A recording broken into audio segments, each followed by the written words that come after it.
mais toi, tu es le gérant, tu es là. Comment tout ça, il y a? Bouche bée. Et la personne ne parle plus. La personne ne parle plus. Donc, ça aussi, c'est des réalités de l'entrepreneuriat. Voilà. C'est des réalités de l'entrepreneuriat. C'est sûr que quand vous faites beaucoup de choses, bon, ben, vous pouvez mettre des têtes, des personnes qui vont reprendre de l'activité. Voilà, pour que vous diversifiez là. Mais sachez que ces personnes-là ne feront jamais aussi bien que vous. Hello, je suis Jessica GD, multi-entrepreneur en Afrique. Je suis dans la restauration, dans l'immobilier, dans l'agroalimentaire et dans l'esthétique. Je vis entre l'Afrique et l'Europe et ici vous êtes sur ma chaîne où on parle d'entrepreneuriat, d'immobilier et d'investissement. Ce sont les thématiques qui vous intéressent. Je vais vous demander quelques petites choses. Activez la cloche de notification pour ne perdre aucune vidéo. Si vous êtes abonné, likez la vidéo, commentez la vidéo, partagez la vidéo et surtout pour ceux qui ne sont pas abonnés, qu'est-ce que vous attendez? Qu'est-ce que vous attendez? Abonnez-vous! Ah, mais malheureux, ça ne va pas. Ça ne va vraiment pas.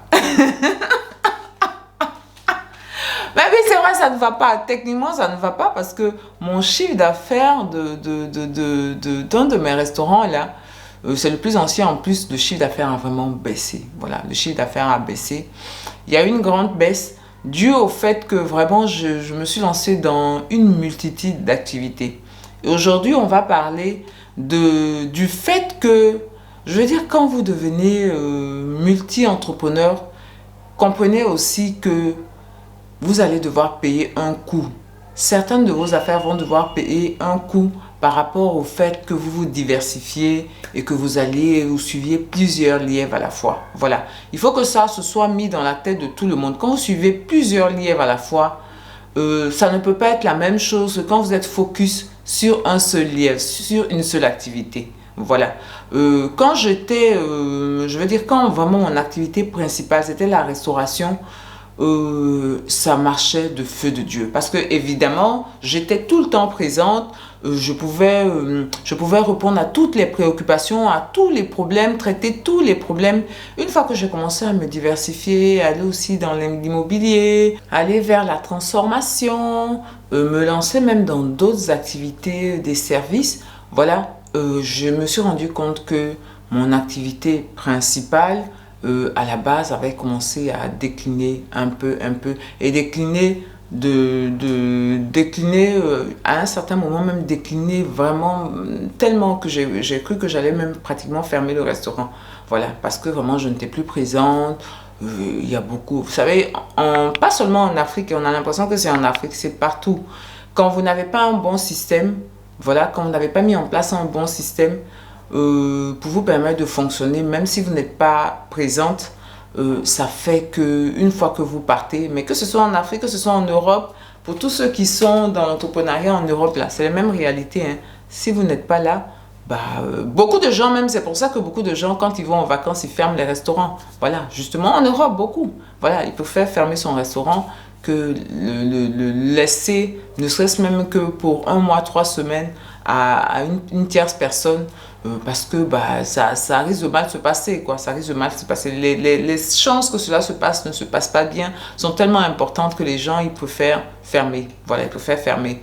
Et donc, ça aussi, ce sont les réalités de l'entrepreneuriat. Ce sont les réalités parce qu'il y a beaucoup de personnes qui disent « Ah non, mais je vais être en Occident et puis je veux entreprendre. » Il faut savoir que si vous avez un bon système, vous allez pouvoir monter votre entreprise va pouvoir fonctionner, mais elle ne fonctionnera jamais aussi bien que si vous êtes là.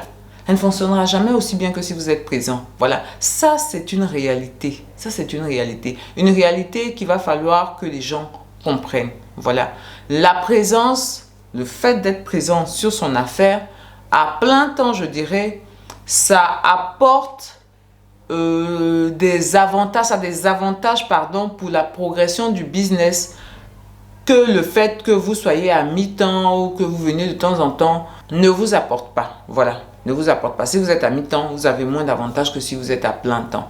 Le truc, c'est vraiment de pouvoir trouver un système de sorte à ce que ça ne fonctionne pas à plein pot comme ça devrait fonctionner, mais ça fonctionne suffisamment bien pour que vous vous en sortiez. Voilà. Il faut trouver une balance. Voilà, il faut trouver une balance pour vous permettre de faire aussi d'autres choses. Sinon, de toutes les façons, tout entrepreneur sait qu'il faut multiplier ses sources de revenus, il faut multiplier ses activités pour pouvoir avoir une certaine forme de sécurité. Parce que l'entrepreneuriat, ça a des hauts, ça a des bas. Voilà, ça a des hauts, ça a des bas. Tous ceux qui se disent, ah mais j'ai vu telle personne, il entreprend, il a toujours des problèmes, il a toujours... Mais l'entrepreneuriat, ce n'est que des problèmes. C'est des problèmes auxquels tu apportes des solutions. Voilà, tous les vrais entrepreneurs. Quand quelqu'un dit ça, tu sais que lui là, il n'a jamais rien fait. Parce que tous les vrais entrepreneurs savent que l'entrepreneuriat, c'est une succession de problèmes que tu résous. Voilà. Ça, quelquefois, je pense que les gens qui me prennent en coaching, là, je suis dans le bureau, puis on m'appelle, ah madame, attends, donnez-moi une instant s'il vous plaît, excusez-moi. Puis je vais voir comment je résous ça. Ce n'est que ça. Ce n'est qu'une suite de ça. Voilà, ce n'est qu'une suite de ça. Là, on est en train de chercher des terrains, là. C'est une succession de problèmes qu'on a. Comment on va résoudre ces problèmes-là? Voilà, comment on va résoudre ces problèmes? Comment on va pouvoir créer ça? Comment on va pouvoir... Ce n'est que ça, c'est ça l'entrepreneuriat.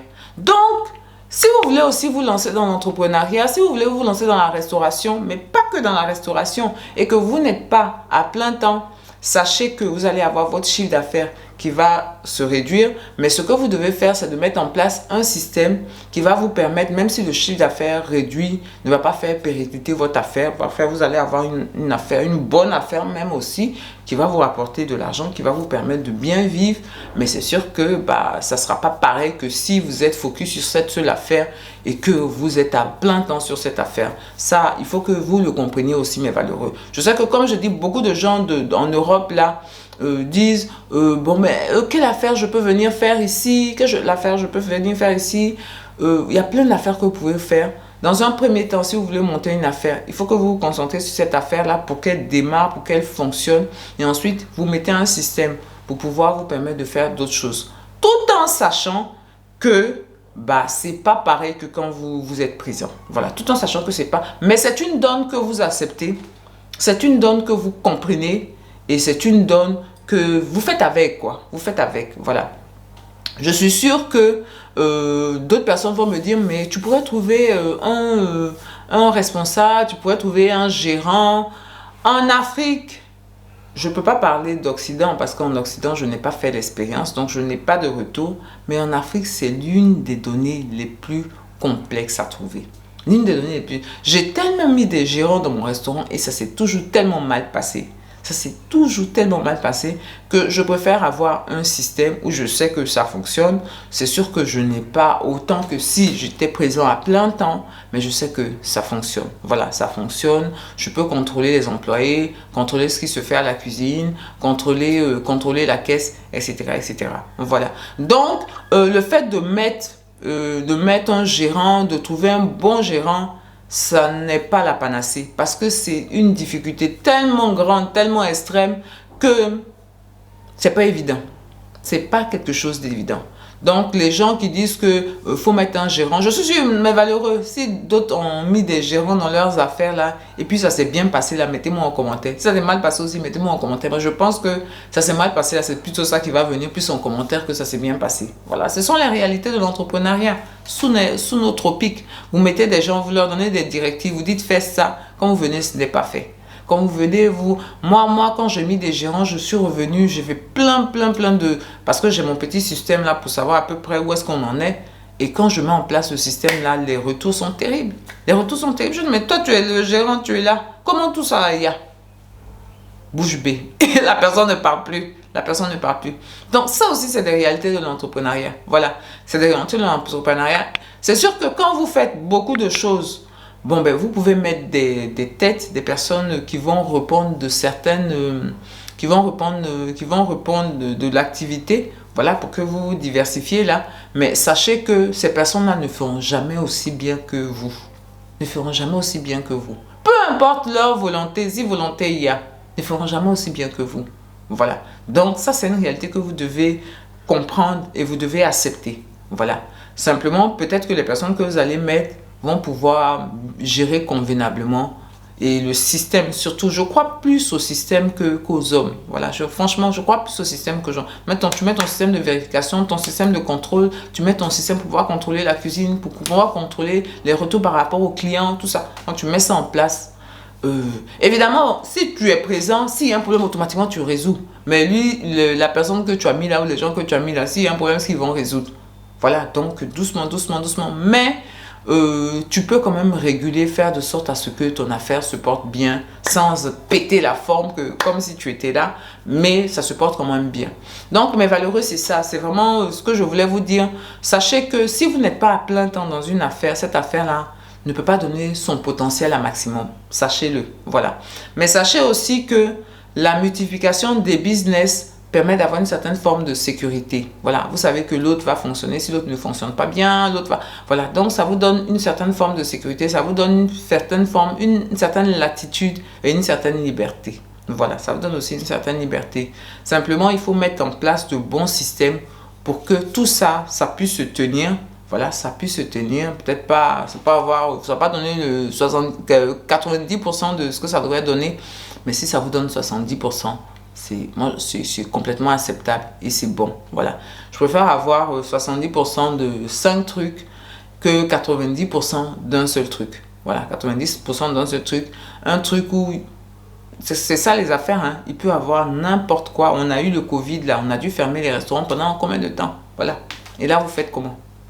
Là, vous faites comment? Donc, c'est mieux de ne pas mettre tous ses œufs dans le même sac. Même si vous mettez l'œuf dans le même dans le même panier, pardon, vous surveillez bien cet œuf là. Vous surveillez bien cet œuf. Faire diversifier aussi, c'est bien et c'est rassurant et c'est sécurisant. Voilà. Donc mes valeureux, c'était ma vidéo du jour. Mon restaurant n'a pas coulé. Ça n'a pas coulé, ça n'a pas coulé. Mais c'est une évidence que ça ne fonctionne pas aussi bien que quand j'étais à plein temps dedans, que je ne faisais que ça. Voilà. Et pour vous aussi, si vous vous lancez dans ce type d'activité-là, ça va être pareil. Mais, comme je vous dis, un bon système, et puis ça va quoi, il n'y a pas de problème. Un bon système, et puis il n'y a pas de problème. Bien, mes valeureux, je vais vous dire, l'Afrique, c'est un magnifique continent. Venez en Afrique pour pouvoir investir. Venez en Afrique pour pouvoir... réaliser plein de choses profitables pour vous et profitables pour votre pays. Voilà, venez en Afrique, c'est un magnifique continent. Mais surtout, n'oubliez pas que l'Afrique, c'est un continent qui a besoin d'être poli. Voilà, et nous, ce que nous faisons là actuellement, c'est le polissage de cette Afrique-là. Bien, je vais vous dire, portez-vous bien, prenez soin de vous et de votre famille et surtout, n'oubliez pas, on avance ensemble.